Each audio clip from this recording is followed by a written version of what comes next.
Well, good morning, guys. It's Pastor Andy. Here we are, day 2 of my Uncle Jim's testimony. Want to jump right in? I hope you enjoy. How many of you have ever heard this philosophy? It will never happen to me. And how many of you swallowed that lie? And the next thing you're saying to yourself, I cannot believe this is happening to me. Number 3, how many of you ever heard this one? I can handle it. There's not a drunk laying in his own waste tonight in the streets of Covington or Danville that didn't swallow that lie. I can handle it. And 22 years ago, Jim Dullismith was shooting up $75 a day of illegal drugs. And how did it start? Try it. You'll like it. It'll never happen to me. I can handle it. And so I was introduced to marijuana, reefer, joint, you call it whatever you want to call it. And I'll never forget the first time I bought myself a nickel bag of Jamaica Gold and got stoned out of my mind. And I liked it. Help me, somebody. How many believe when you start doing the wrong things, automatically you start running with the wrong folks? So I got in with the crowd and smoked a little dope.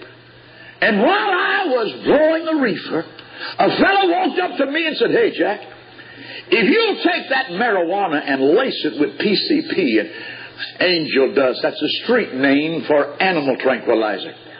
He said, "if you just take a little bit of that animal tranquilizer and lace it or put a little bit in your marijuana and smoke it, not only will you get stoned, you'll hallucinate."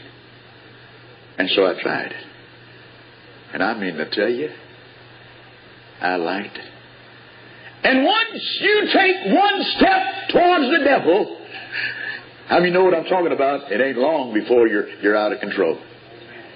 The reason so many people stop serving God is because they're frustrated and aggravated. You know why? You don't ever break any speed limits serving God because it's all uphill.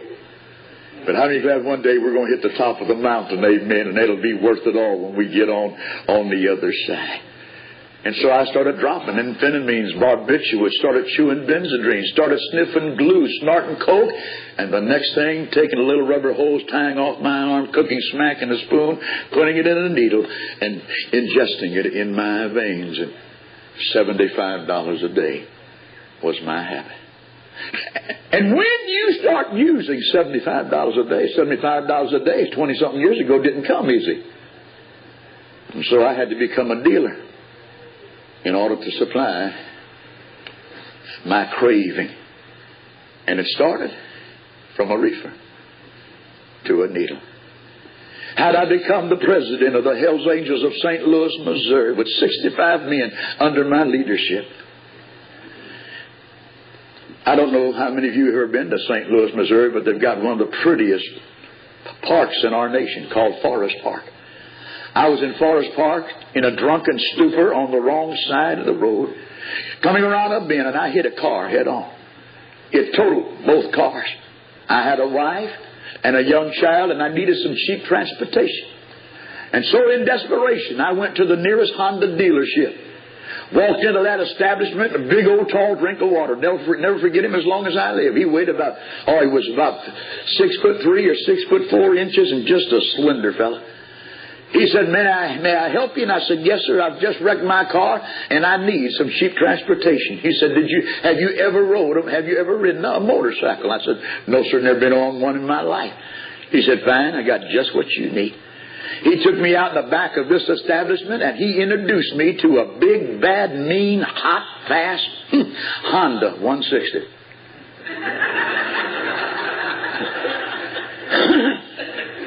Now, for the benefit of you wondering, well, what are they laughing about? Well, truth be known, a Honda 160 is not big, bad, mean, hot, and fast. And this old boy, he was about 6'3", 6'4". He started that Honda 160 up and told me to get on the back. There's about that much seat, little fella. You might have made it, but I weighed at that time 254 pounds and felt like a fat sissy, so I threw my leg across it and hunched up, put my arms around him, and we took off. And he started explaining how that Honda 160 operated. He showed me the clutch and the handbrake and the foot brake. He showed me how you shifted one down and three up, and we was going around in a circle, and I was having myself a good time. Finally, he shut her down, got off the thing. He said, "You think you got it?" I said, "Hey, man, no problem." So I slid up to the front of that big, bad, mean, hot, fast Honda 160. I'm always curious. How many here, maybe you're riding a motorcycle today, but how many here has ever rode a motorcycle? May I see your hands up? Oh, my goodness, a bunch of folks. How many of y'all remember the first time you let the clutch out on your motorcycle? Yeah, So I started that thing up, buddy, and I told that big drink of water, I said, "Get on the back." He looked at me, James, and said, So I let the clutch out, and I killed it about 3 or 4 times, and finally I got it going, boy, and I was having myself a ball, and finally he waved his hands, and I went in and I bought myself that big, bad, mean, hot, fast Honda 160. I'll never forget it as long as I live. I pulled out of that establishment on Lindbergh Boulevard.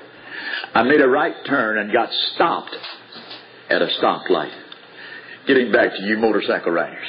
Help me now, let's be honest, you're in God's house. How many of you motorcycle riders, whenever you got stopped, not by a stop sign, but by a stop light, you did something like this? Bing, bing, bing, bing, bing. May I see your hands? Those of you that didn't raise your hand, telling a big black lie, you need some help for sure. Amen. And so I got stopped at this stoplight, and a car, sissy, pulled alongside of me, and I knew I'd scare him to death. Now, you had to see it to appreciate it. Here I am, 254 pounds on this Honda 160. So I raced the engine thinking it would petrify my and shut it down, and heard coming out of the car something like well, I couldn't believe what I was hearing, so I almost blew that thing up the first day. I shut it off and heard coming out of the car. Well, I thought they've got to be crazier than me. I'm not even going to look over there. And so I just took off when the light became green. I was getting ready, Bud, to go down into downtown St. Louis, and I was going to pass a bunch of plate glass windows. And I knew that if I'd slow down slow enough, I'd get a reflection of how good I looked on that big, bad, mean, hot, fast Honda 160. Buddy, I slowed that thing to a crawl. Got to the plate glass windows, took one look. One look told me what they were laughing at back there at that stoplight. God is my witness. I look like Baby Huey on a tricycle. You know what I'm talking about? It was a disgusting, pathetic thing. And I couldn't wait to get to take that thing back to that Honda establishment. I pulled into the back of it, and that big old drink of water ran out there and said, "Bud, you got problems already?" I said, "Yeah." I said, "I'm amazed this thing runs with me on top of it. Why didn't you tell me?" I looked at ridiculous. He said, "Hey, buddy, you're a novice, and this is a good night for you to break in." Well, to make a long story short, I got rid of that Honda 160 and bought myself a Honda 450. One day, sitting at the breakfast table, I saw one ad, wanting to sell outright or to swap a 1951 Panhead Harley Davidson. I had no idea what that was. I went out that night, and I fell in love with a real motorcycle. Now, I have no stock in Harley Davidson. I receive no gratuities or honorariums from Harley Davidson. And I really don't want to make anybody mad. But I'm convinced there's no motorcycle in all the world like a Harley Davidson. Now, you can keep your popcorn Japanese machines, but ain't nothing like a Harley Davidson. I went out there and negotiated with that old boy, and I bought myself that 1951 Panhead Harley Davidson. Now, I know some of you right now are really mad and you're ready to argue with me, but can I tell you something? Ain't nothing in the world sounds like a Harley Hog. Ain't nothing in the world sets like a Harley Hog. Now, you might argue with those first 2 points, but I got 2 points you can't argue with. Ain't nothing in the world vibrates like a Harley hog. And there ain't nothing in the world that leaks oil like a Harley Davidson.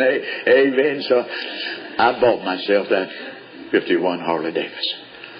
I hope you're enjoying this testimony and that God is speaking to your heart, that you're hearing that there is hope no matter how far your life has gone or what has happened, that God still loves you and God still cares about you and still has a plan for your life. I hope you tune in tomorrow so that you can catch part 3 of our story. God bless you. Have a great day.